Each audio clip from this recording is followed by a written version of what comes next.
Hey guys, Ian Kee Audio here. Been meaning to do this for quite some time and I hadn't, and it's come to my attention a while back. People have had difficulties installing the KA-61CV.2s. I've installed them 50 plus times at least, maybe 100. I've lost count. But I do know they fit, and I'm getting a lot of emails from people saying that, you know, they cut this or they had to modify that or they do this. So I'm going to do a video right now, right in front of you, showing how to put them in. I do have an FAQ on my website, and in the bottom of that there's a little install page. Mostly this is due with the Firebird mount, because the Firebird mount is different than the Camaro mount.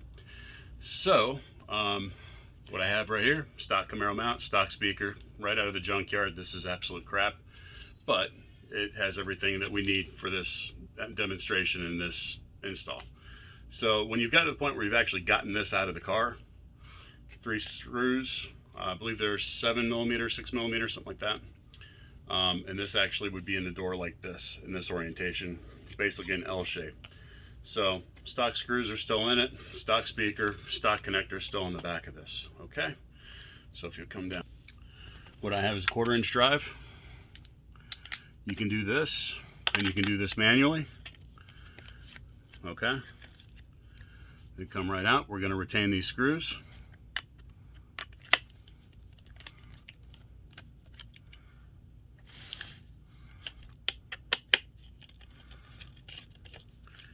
Another thing you can do is, if you have a 1/4-inch drive like this that I put on my drill, you can also just do that. So if you don't want to do them manually, depends on the person. This then comes out of here, kind of like that. All right, and then what you got to do is come back here and undo this clip from the back of the stock mount. Okay, and sometimes you can twist it off, other times you'll need a little help to get it off.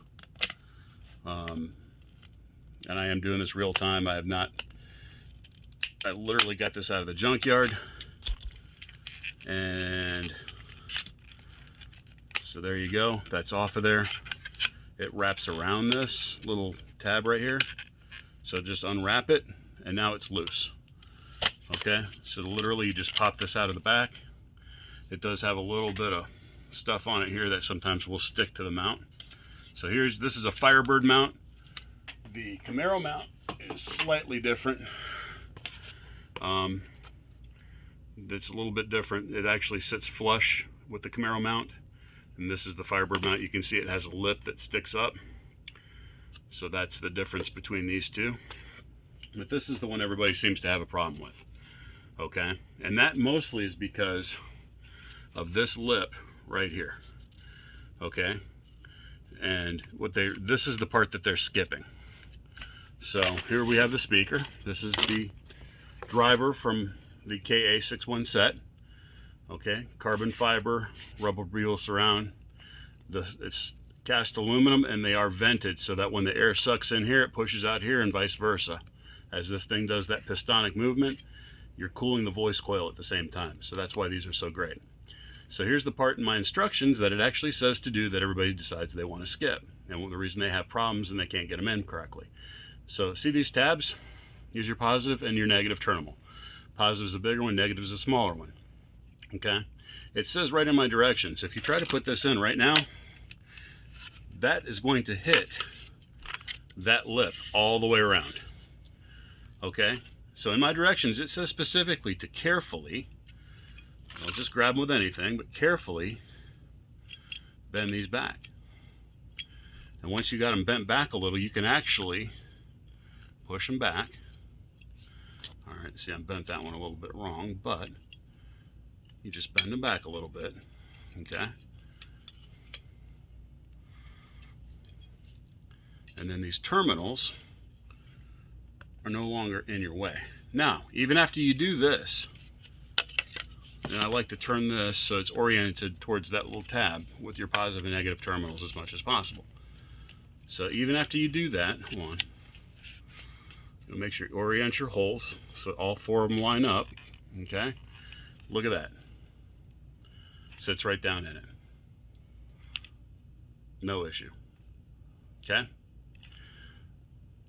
There's a tiny little gap right there. Everybody's telling me they have to cut this, and they cut this, and they cut that. You don't do that. They literally will sit right down in it. Okay? So, once you have this established, you take this. This is your stock one. Cutters. Now, these have cutters on them, but they're way back here, so I try not to use those. I like the ones that are right up in the front. Right at the solder joint, cut that, cut that. Now you've got a factory connector. Everybody's like, hey, do your shelf come with factory connectors? Yes, it does. If you have the stock speaker, you have this already. Why go buy one? Now with these, I think they do sell something that's similar that you can buy aftermarket. With the subwoofers, it's got 2 pairs of these, positive and negative wires. They do not make an aftermarket version of that. So that's why it's important just to retain these. Plus, wires are black and red. Positive, negative. Very, very simple to figure out. If you're not doing this, then you're having to try to decipher what the factory wire color codes and all that stuff are, when you can just reuse this, plug it right back into the stock connector, and you've got no problems. So, take this, strip the ends,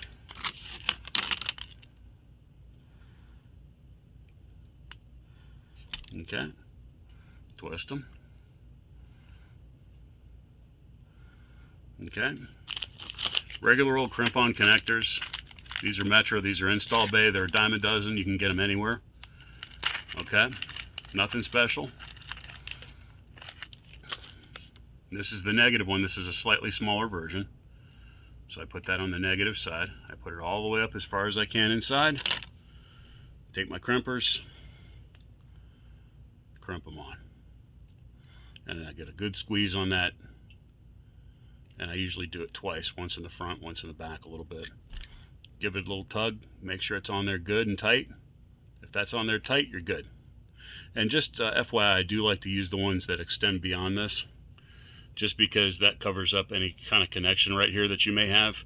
You can even go so far as to put some shrink material on here where you heat it up and it shrinks. That's fine as well. But this usually does the job just fine. Okay, so again, another crimp-on connector right here. Nothing fancy. These work just fine. If you know how to solder, absolutely, you can take this and you can solder it onto the back of this speaker terminal right here. That's fine as well. If you know how to do that, that's great. If not, this is easy for everybody. So you do that. You crimp those on.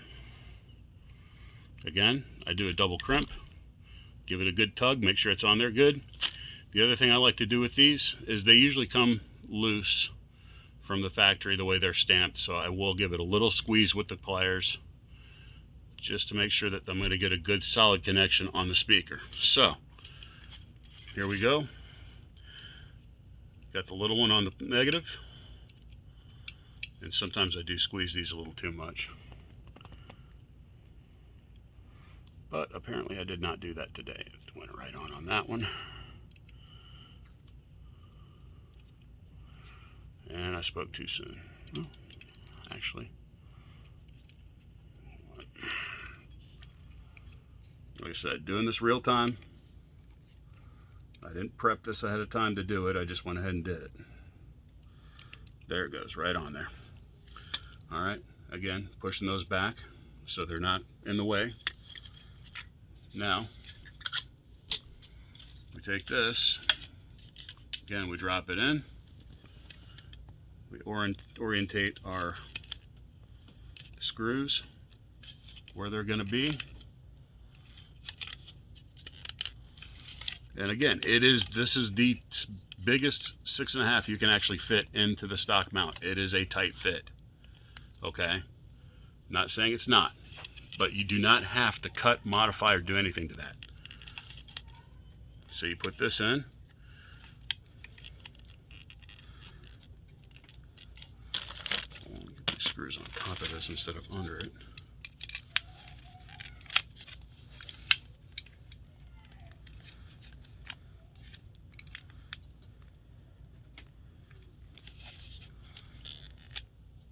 There we go.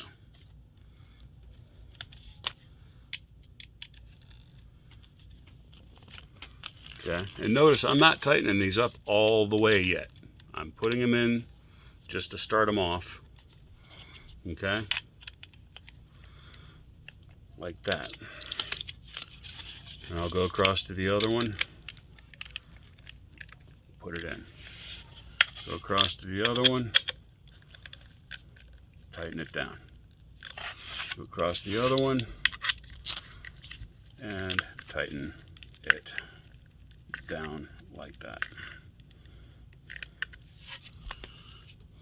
And there it is. Stock mount. No mods. Now it is touching. Okay? It's in there.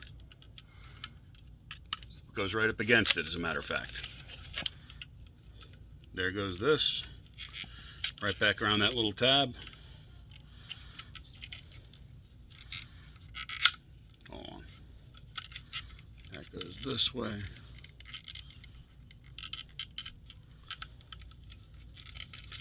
Okay? And then this slides right back on there, exactly like it was where it was stock. Okay?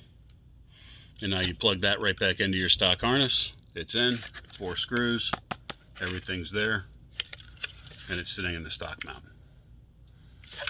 Like I said, didn't cut it, didn't cut this, didn't cut this, didn't cut anything. There's your connections right there. Everything's back in just the way it was stock. Put this back in your car. All right. Hopefully that helps you guys out. Thank you.